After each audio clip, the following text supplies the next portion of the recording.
गया है।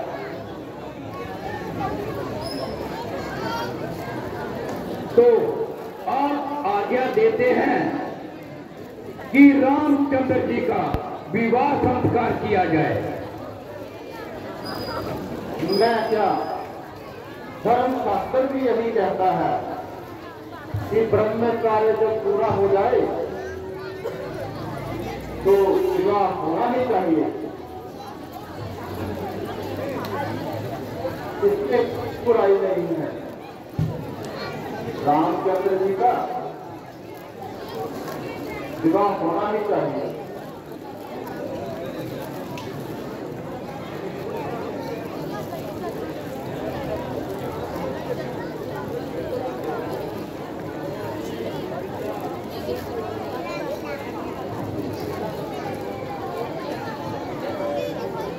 आपने पहले भी एक बार फरमाया था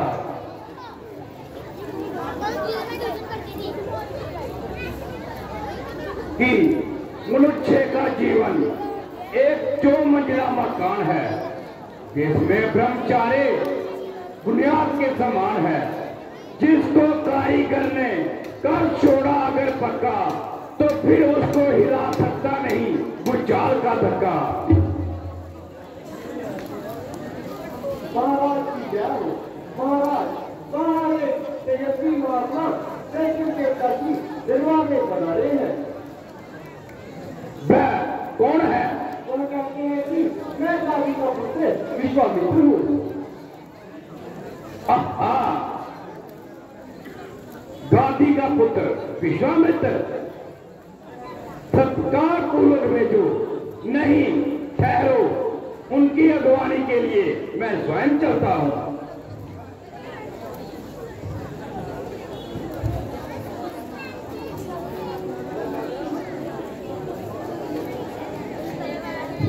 आइए महामुनि, आसन ग्रहण कीजिए।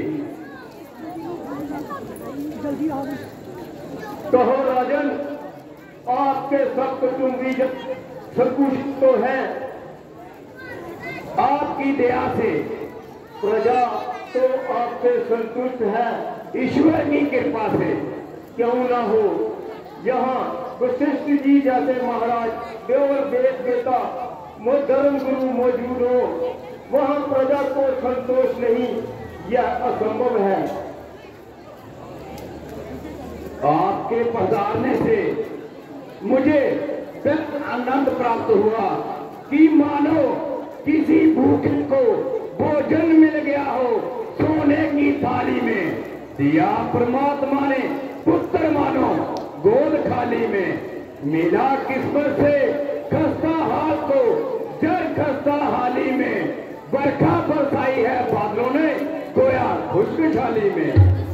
नैन दर्शन से और श्रद्धा से मन पावन हुआ मेरा। आपके चरण पंकज जहां लगते ही भवन पावन हुआ मेरा। महामुनि, आप आज्ञा कीजिए कि मैं आपकी क्या सेवा करूं। क्या सेवा करने का साहस तेरी आत्मा में है? अवश्य है। अगर ना भी हो तो आपका तेज ऐसा है कि कैर को भी साथी बना देता है। जबकि उत्तम कर्मों से आपको क्षत्रिय से ब्राह्मण बना दिया, तो मुझ में सेवा का बल पैदा करना कौन सी बड़ी बात है। मैं एक बड़ी भारी जरूरत के लिए तेरे पास आया हूँ। क्या तू हर्षपूर्वक दे सकता है? जो मांगो भगवान, जो मांगो।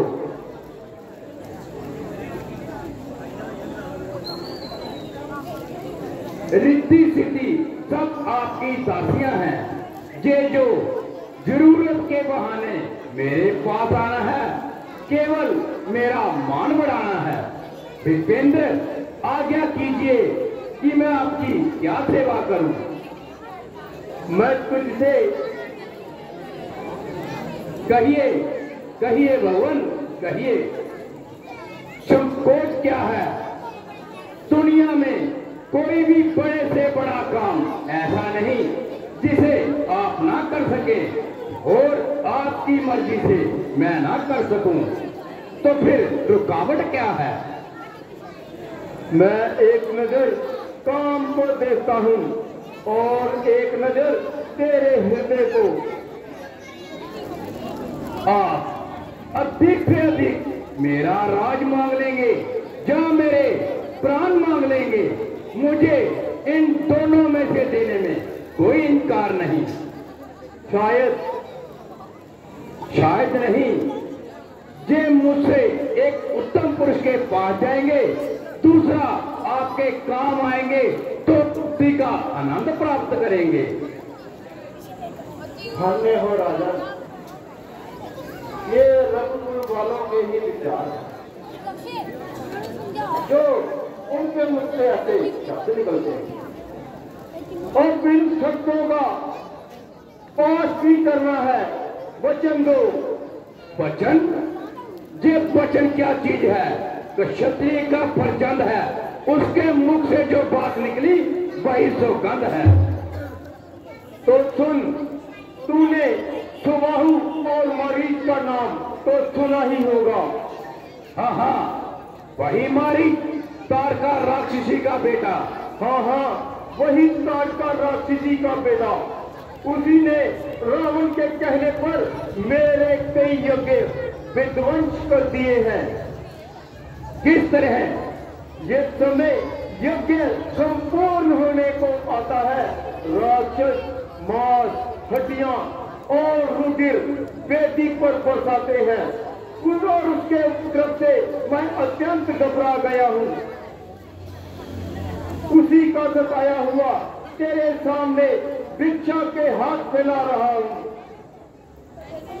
तो महाराज, उसका प्रबंध अभी कर दिए देता हूँ। जरा ठहर, उसका प्रबंध और कुछ नहीं, केवल श्री रामचंद्र को मेरे हवाले कर दो। वही उस दुष्ट को मारकर मेरे यज्ञ की रक्षा करेंगे। रामचंद्र? हाँ, रामचंद्र। ऐसे बड़े राक्षस के सामने कुछ चिंता नहीं प्रभु, वह तो अभी बालक है। बालक है, परंतु वह ऐसा बालक है, निकाले फूल नाभि से तब ब्रह्मा फूल पर आए, उसे जो देख न जाने तो त्रिलोकी नजर आए। आप तो विष्णु भगवान की प्रशंसा करने लगे। और तूने राम को क्या समझा है? हाँ, समझ सकते नहीं तुम मौके पल को। जो हो राम का, जो हो एक दिन का राम, वो काफी है अकुंडल को। इस पर भी मैं उन्हें बड़ा और अति नाम की बड़ा की 2 विद्याएं सिखाऊंगा, जिससे भूख और प्यास भी नहीं सताएगी और राक्षसी माया भी जान ली जाएगी। आखिर लिए कौन जाता है? इसका मित्र की मुझको भी मंजूर है। इज्जत कुछ अपने नाम की, यज्ञ की रक्षा करेंगे राम और मैं राम की। निस्संदेह आप चाहे तो लकड़ी का एक छोटा सा टुकड़ा, उससे भी आप यज्ञ की रक्षा कर सकते हैं, परंतु यज्ञ का संपूर्ण होना और रामचंद्र का मेरे साथ जाना एक ही बात है। तो भगवान, बात पर भी ध्यान दीजिए। दशरथ के प्राण और राम एक ही बात है। वह मुझे 4 पुत्रों से अधिक प्यारा है। वह मेरी आंखों का तारा है, मेरे जीवन का सहारा है। आप आज्ञा दें तो मैं स्वयं धनुष बाण लेकर चलने को तैयार हूं।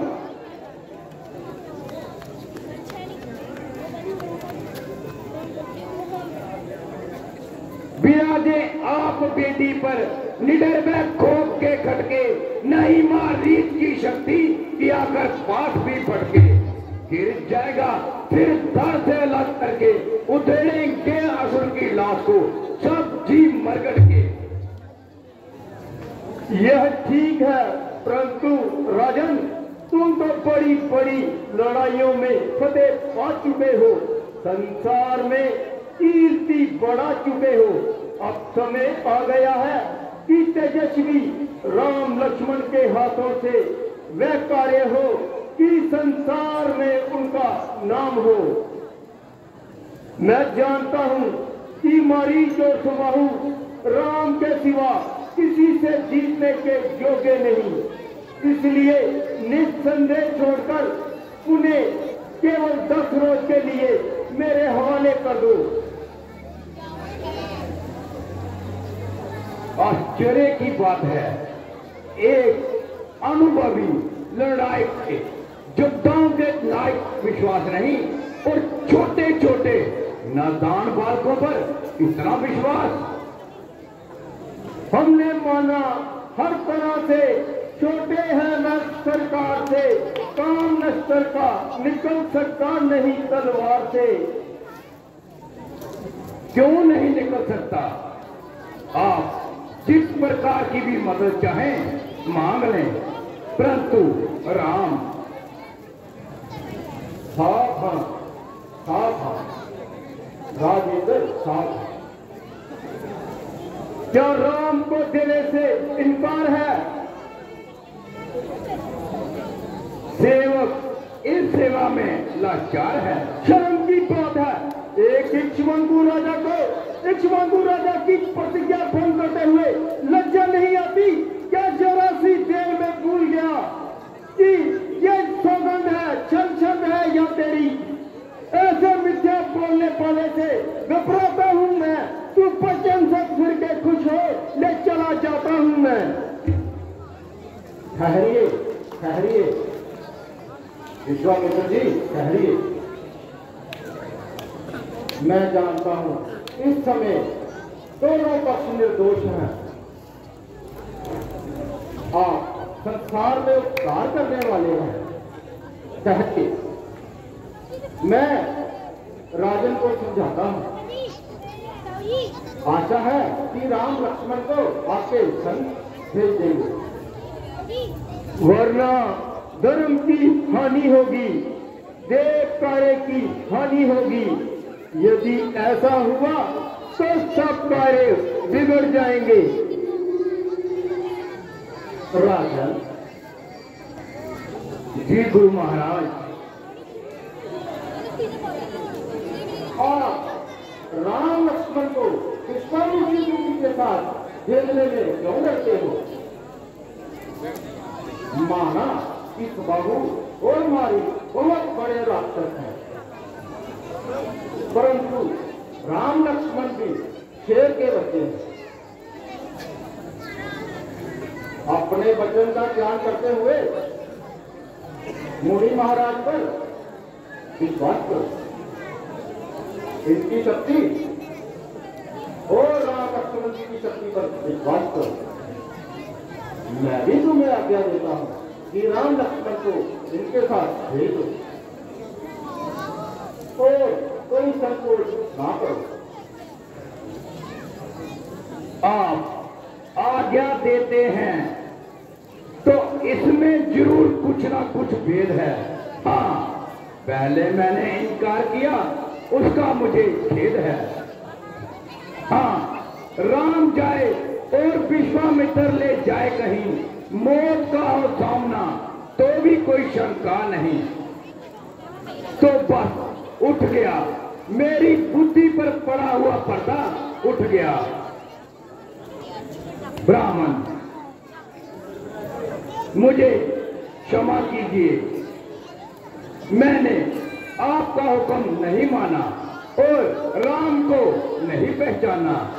क्या राम वही राम है जिसने जलते हुए आगे से बिल्ली को बचा लिया था? तो नमस्कार है परमात्मा, नमस्कार है। हे जगत पिता, इस मूर्ख पिता का अपराध क्षमा करना जो अपने आप को तुम्हारा पिता समझ बैठा था। कहीं ज्ञान से पैरागे न हो जाए। यदि ऐसा हुआ तो सब काम बिगड़ जाएंगे। तुम चमक रहे हो आलम में, थकता है चमको या ना चमको।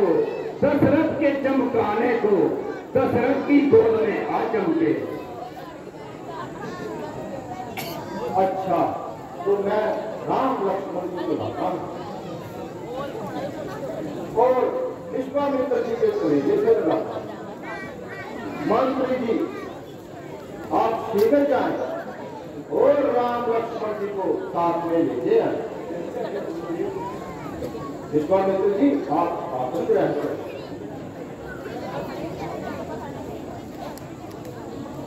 वह बात गई, वह समय गया, छाती से तुम्हें लगाने का रिश्ता अब नया निकलाया, चरणों में सिर झुकाने का।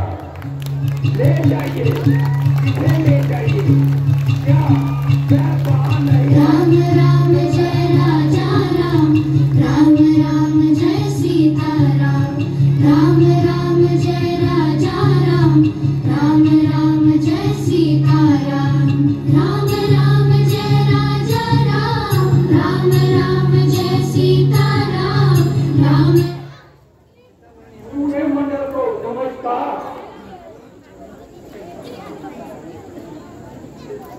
और समान हो राजकुमार,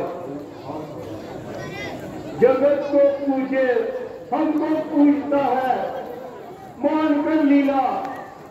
इसी का नाम है माया, इसी का नाम है नरलीला। राम, हाँ राम, कौन सा राम? पिता राम या पुत्र राम? मेरी आत्मा राम या परमात्मा राम? नहीं नहीं, मेरा राम, मेरा राम। कहाँ ब्रह्मांड का मालिक, कहाँ कोमल मेरा बच्चा? नजर आया जो मुझे अभी, वह ख्वाब था कच्चा। पिता इनका मैं हूँ सच्चा, ये मेरा पुत्र है सच्चा। जन्मा नाम है इनका, कहाँ जच्चा कहाँ बच्चा। अगर ये राम वह होता तो ये आकार क्यों होता? कलेजे से निपटता क्यों, गले का हार क्यों होता? देखा,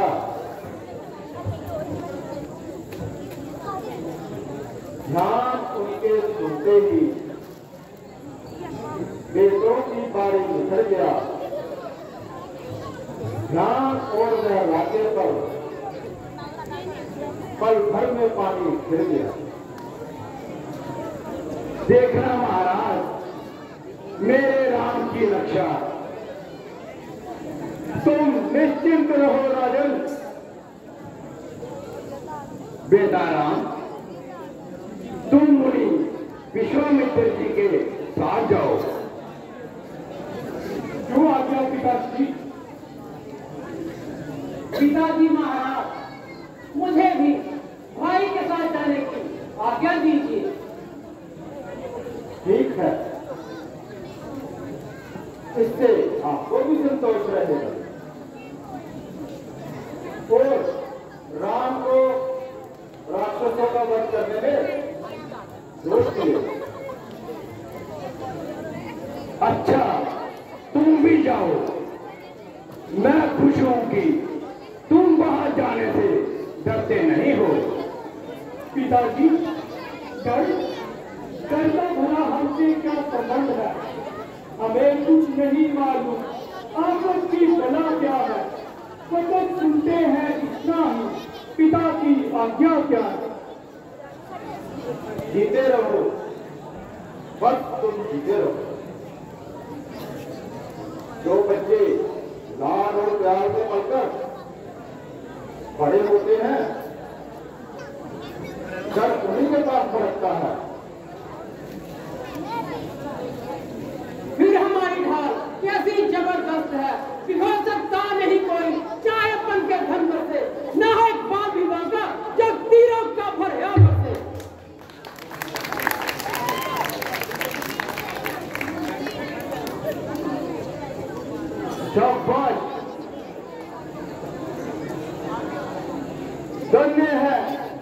वृक्ष जिसकी डाली के दो फूल अपनी अपनी सुगंधी से वायु को सुगंधित बनाएंगे और लोग उस वृक्ष का नाम ले लेकर यश गाएंगे।